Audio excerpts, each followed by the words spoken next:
6 weeks. That is the ultimatum given to President Muhammadu Buhari. How does a president receive these kind of threats or ultimatum? How will he be able to fix things within this frame of time? Let's get some reactions from the presidency. I'm being joined by the president's media advisor, Mr. Femi Adesina, joins us virtually. Thank you so much, Mr. Adesina, for joining us tonight. Let me get your reaction. How does your principal react to this? How does he receive this kind of ultimatum? The lawmakers have made up their mind that in 6 weeks, if the security situation does not change in the country, they will begin an impeachment move on him. Thank you. Good evening. You said the lawmakers, but earlier you had said minority lawmakers. The truth is that in this kind of scenario, minority will always have its say, while the majority will have its way. You know the configuration of the National Assembly, the configuration of the Senate. Those who spoke today are the minority of minorities. They will have their say as is needful in a democracy, but it will not go beyond that. I think it was just bravado. And very sadly, security is not something you subject to bravado. And you don't begin to issue flippant ultimatums in something that is a matter of life and death. They know in their hearts of hearts that they cannot achieve what they're saying. They're just wasting the country's time, wasting the time of the upper chamber of the National Assembly. They know they can't achieve. It's the matter because this proceeding was just about the time when the weekly Federal Executive Council meeting was going on. Did this filter into that meeting? Was it raised at the meeting? If it was raised, what was the reaction of the president on it? No, it didn't filter in at all. Not at all. And it was an unusually long meeting today because there were so many things to discuss, particularly the medium-term expenditure framework of next year's budget. It took a long time to reach a conclusion on that issue.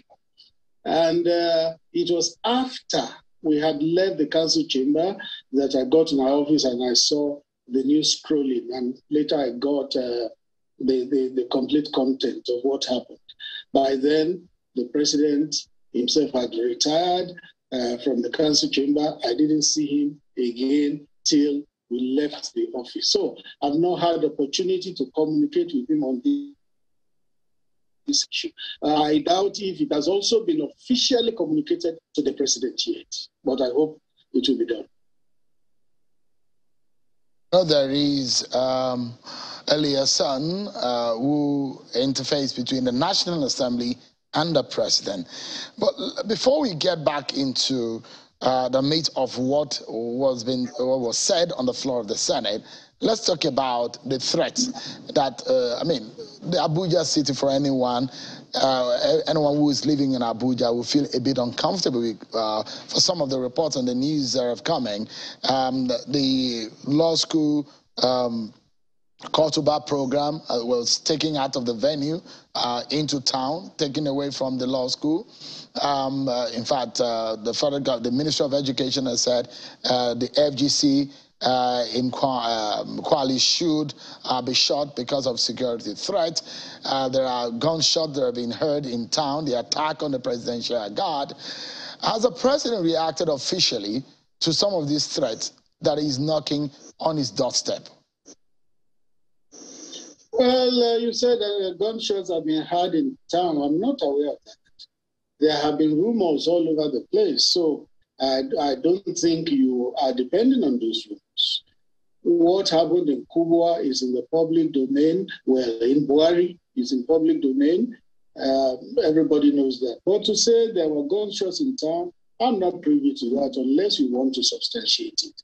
Now, the question is, are those minority lawmakers responding now because the thing is coming near to Abuja, their comfort zone? Is that why they were playing to the gallery as we saw them earlier?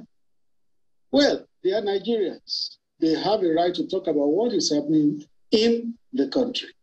Everyone is concerned. But if they were like going into that bravado because it's coming nearer home to them, then it's not altruistic. They are just mindful of themselves, of their own well-being, of their own security. What matters now is the security of the entire country. And like the president has always said, he's doing his level best, and he will continue to do it.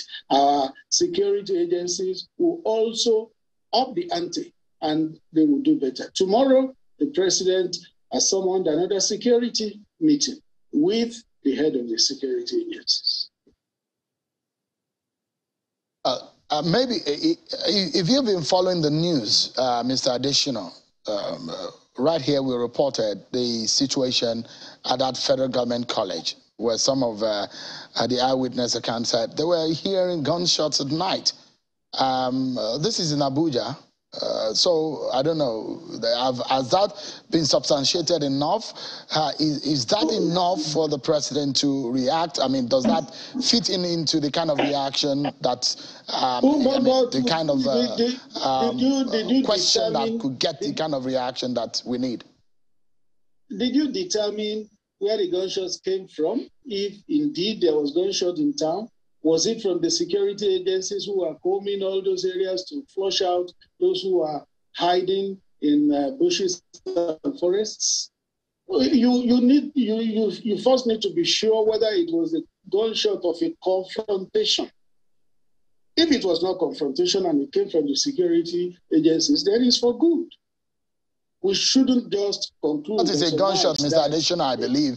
A gunshot in Nigeria is a gunshot in America, is a gunshot in Canada. It doesn't change the fact. When you hear gunshot in a city like Abuja, it's unusual. And so when people say they heard gunshot, and students are being taken away from school. A private university is going to shut. I mean, I actually told their students to go home right here in Abuja. There's some kind of tension and apprehension in town. And that's why, I mean, perhaps for those who are asking that they needed to hear from the president to address them on the state of of security, which according to them is deteriorating. We're seeing terrorists attacking a correctional facility right here in Kuje, in Abuja. So these are situations calling for attention of the #1 citizen of the country. Those who are asking for the president to react to some of these things directly, speaking to them, are they right or wrong, or how would the president react to this kind of situation? The very next day after that correctional facility was attacked, the president was there and he spoke. Your station carried it. So what else? What else?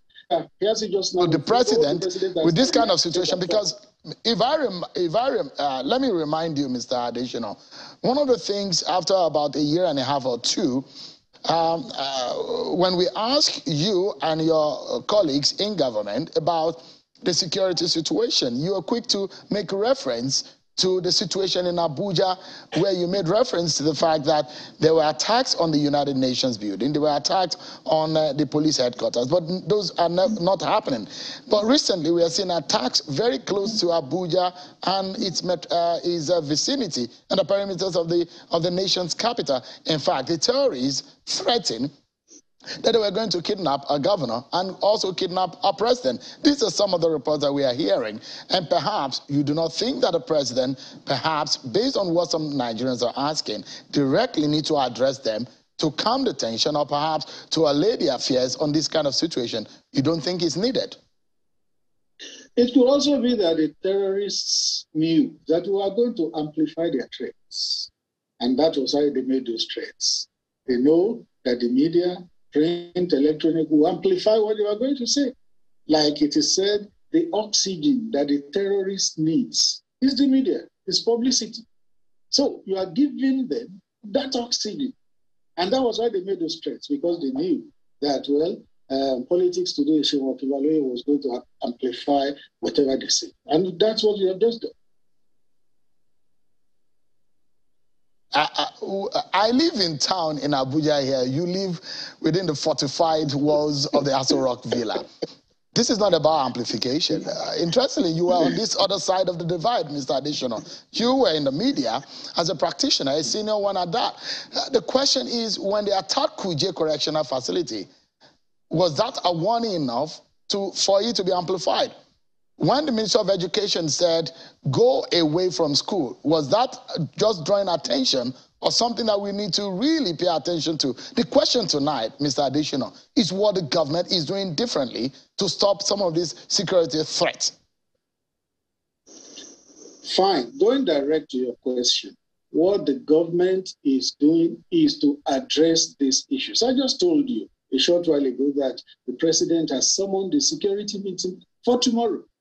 They are not going to be drinking coffee or tea there and just patting themselves on the back. It's going to be a frank discussion, and it will be how do we sort these challenges that we have. The comments of some of the lawmakers they made reference to is the statement made by the president. They alluded to the fact that the president said, look, the situation of the country, he cannot wait to, he pities the person who is coming after him about the situation of the country. And where they're asking the president to leave office, for those who think that it was justified, perhaps those who think that things are deteriorating, what do you tell them? Would you say that it is not, or would you say things are getting better? What would you be telling Nigerians tonight, Mr. Additional? Well, we have plenty of anarchists in this country. I've had a very senior lawyer, somebody we respected so much, who was talking yesterday, asking the president to resign. The president was tired. He's an anarchist, even though he's a senior lawyer. Some of those lawmakers are anarchists. Instead of trying to mollify the situation in the country, instead of talking sensibly, instead of appealing to the positive sentiments of Nigerians, they are stoking the fire. They are anarchists. But the news we have for them is that many more Nigerians are positive than the anarchists we have in the system. Perhaps we might want to anchor on this. First, I'd like to know whether or not the president will take a political move to douse the tension in the Senate, whether or not the minority lawmakers mean what they say, whether they are going to, I'm not sure any president will open his eyes or look on as an impeachment move is going to be made on him. This is not the first time we are hearing this in the country, but would there be any political move by the president to react, to address the situation, politically speaking? Okay, before I take that, let me add to the last response I made. Some of those who spoke also referred to NSAS, that what is going to happen is going to be worse than NSAS. Now the question is NSAS something anybody should do in Nigeria? NSAS was anarchy. NSAS was carnage. NSAS was cannibalism. NSAS was all that was wrong with the society. Now for anybody, whether lawyer or not, whether labor leader or not, to say what is coming is going to be worse than NSAS, that person is an anarchist. I repeat it, pure and simple, an anarchist. Now to your question, what will the president do? The National Assembly has a self-regulating mechanism. It is so composed that minorities cannot have their way. They cannot force things down the throats of the majority. Unfortunately, in that chamber or in the two chambers, you have sensible people who will say, no, yes, we have a challenge of security in the country. The president is doing his best. It has been addressed. Let us continue to encourage the security agencies to even do better. The president is not coming to wave a magic wand and solve this problem. Nobody has that magic wand. It is something that will be done methodically. It is something that will be done systematically. It is something that will be done by the affliction of time. It is not going to be by a magic wand. There's no magic wand to solve this kind of problem. Quickly, Mr. Additional, and this is perhaps how we anchor on this question. 7.5 years. And so some Nigerians will be asking you the question tonight, how difficult it is for you perhaps to defend what your government has promised Nigerians. Security is perhaps what your government boasted, that you have a general who is going to fix security situation in the country.